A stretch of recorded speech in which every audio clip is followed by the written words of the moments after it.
निवन प्रणाम दोस्तों, स्वागत है आपका बिश्नोई इतिहास चैनल पर। पिछली वीडियो में हमने सबद 3 देखा था, जिसमें विदो जी और गुरु जाम्बो जी के बीच एक बहुत सुंदर संवाद हुआ था, भीतरी सुगंध, क्रोध और शरीर की नश्वरता पर। आज हम आगे बढ़ते हैं सबद 4 पर। इसमें गुरु जाम्बो जी एक बहुत गहरी बात बताते हैं कि सृष्टि के बनने से पहले क्या था और वो अपनी उम्र के बारे में क्या कहते हैं। एक बहुत रोचक सवाल, चलिए देखते हैं। कान्हा जी के पुत्र उद्रण ने जाम्बो जी से पूछा, हे देव, आपने बहुत ऊंची बातें बताई है। ऐसा लगता है कि आपने बहुत वर्षों तक पढ़ाई लिखाई की है, लेकिन आपकी उम्र तो बहुत कम दिखती है। आप कितने वर्षों के हैं? तब गुरु जाम्बो जी ने जैसा सवाल पूछा गया वैसा ही जवाब अपनी शब्दवाणी के द्वारा दिया। उन्होंने कहा, मैं अपनी उम्र कितने वर्षों की बताऊं? और फिर शुरू होता है सबद 4, जिसमें गुरु जी ब्रह्मांड की उत्पत्ति से पहले की अवस्था का वर्णन करते हैं। जाम्बो जी कहते हैं, ओम जद पवन न होता पानी न होता धर गेणारू। अर्थात महाप्रलय की अवस्था में जब सृष्टि के कारण रूप तत्व जैसे पवन, जल, पृथ्वी, आकाश, तेज नहीं थे, तब ये सभी अपने मूल कारण में समाये हुए थे। जब सृष्टि बनी नहीं थी तब हवा भी नहीं थी, पानी भी नहीं था और न ही पृथ्वी या आकाश था। चंद न होता, सूर्य न होता गिंगदर तारू। अर्थात उस समय न चांद था, न सूरज था और न आकाश में तारे थे, यानी अग्नि तत्व भी अपने कार्य रूप में नहीं आ सका था। गौन गोरु माया जाल न होता हेत पियारू। अर्थात गाय बैल जैसे पशु भी नहीं थे। ईश्वरीय माया ने अपना जाल अभी तक नहीं फैलाया था। प्रेम, मोह, द्वेष कुछ भी नहीं था। सभी जीवात्माएं अपने शुद्ध रूप में थी। माय न बाप न भेण न भाई, साख न सेण न होता पंख परवारू। अर्थात न माँ थी न बाप था, न बहन थी न भाई थे, न मित्र थे न परिवार था। जीव अकेला था, मोह माया से रहित शुद्ध चेतन रूप में। लख 84 जिया जूणी न होती बनी 18 बारू। अर्थात 84 लाख योनियां भी उस समय अस्तित्व में नहीं थी और 18 भार वनस्पति, जो एक तराजू का भार है, वह भी नहीं था। यानी पेड़ पौधे, जीव जंतु कुछ नहीं था। सप्त पताल फुनिंदे न होता सागर खारू।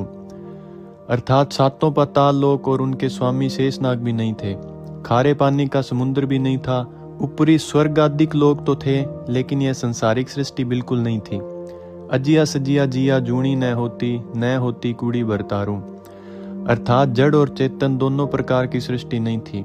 सगुण साकार ब्रह्मा विष्णु महेश तीनों देव भी तब तक नहीं थे। विष्णु से ब्रह्मा की उत्पत्ति होती है, ब्रह्मा से जगत की रचना होती है, इसलिए झूठी मिथ्या माया और मायापति दोनों ही नहीं थे। अर्थन गर्थन गर्व न होता तेजी तुरंग तुखारू। अर्थात संसारिक चकाचौंध, धन दौलत और उससे आने वाले अहंकार भी नहीं थे। रंग बिरंगे तेज घोड़े भी उस समय नहीं थे। हाट पटन बाजार न होता राज दवारू। अर्थात दुकानें, बाजार, व्यापारिक संस्था और राज दरबार ये सब भी नहीं थे। राज्य प्राप्ति की इच्छा से होने वाले क्लेश भी उस समय नहीं था। चावन चहन को का बाण न होता एक निरंजन सिंभु। अर्थात प्रेम, लगाव, चहल पहल, उत्सव और क्रोध रूपी बाण ये सब भी नहीं थे। प्रेम और क्रोध दोनों ही इंसान को अपनी अपनी जगह घायल कर देते हैं। उस समय यह स्थिति नहीं थी, सिर्फ एक माया रहित स्वयंभू परमात्मा ही था। के होता धंधुकारू, बात कदों की पूछे लोई, जुग 36 विचारूं। अर्थात यहाँ फिर उस समय घना अंधकार ही था। पंच महाभूतों की प्रलय अवस्था में वे परमाणु रूप में बदल जाते हैं और उन परमाणुओं से धुएं जैसा वातावरण बन जाता है। हे संसारिक लोगों, आप कब की बात पूछते हो? अगर आप कहें तो मैं 1-2 युग नहीं 36 युगों की बात बता सकता हूँ। तहाँ परे रह अवर 36 पहला अंत न पारू। अर्थात और 36 युगों से भी आगे की बात बता सकता हूँ और उनसे भी पहले की। उससे पूर्व का तो कोई अंत पार ही नहीं है। मैं तदपण होता अपने आछे, बलबल होयसा कह कद कद का करूं विचारूं। अर्थात जब भी सृष्टि का विस्तार कुछ भी नहीं था, तब भी मैं था, इस समय भी मैं हूं और आगे भी रहूंगा। हे उद्रण, कहो कब कब का विचार करूं? आप लोग मेरी आयु किस किस समय की पूछते हो? मैं अपनी उम्र कितने वर्षों की बताऊं? इस शब्द में गुरु जाम्बो जी ने उद्रण को बताया कि वे किसी एक जन्म के नहीं हैं। वे उस परमात्मा का स्वरूप है जो सृष्टि से भी पहले था और जो सृष्टि के बाद भी रहेगा। जब कुछ भी नहीं था, न हवा, न पानी, न चांद, न सूरज, न माया, न परिवार, न ब्रह्मा विष्णु महेश, तब भी वो चेतन शक्ति थी। वही चेतन शक्ति गुरु जी के रूप में प्रकट हुई, इसलिए उनकी उम्र को साल वर्षों में नहीं मापा जा सकता। दोस्तों, अगली वीडियो में हम शब्द 5 पर जाएंगे, जिसमें गुरु जी एक और गहरी आध्यात्मिक बात करते हैं। तो वीडियो को लाइक करें, चैनल बिश्नोई इतिहास को सब्सक्राइब करें और बेल आइकन दबाना मत भूलिए।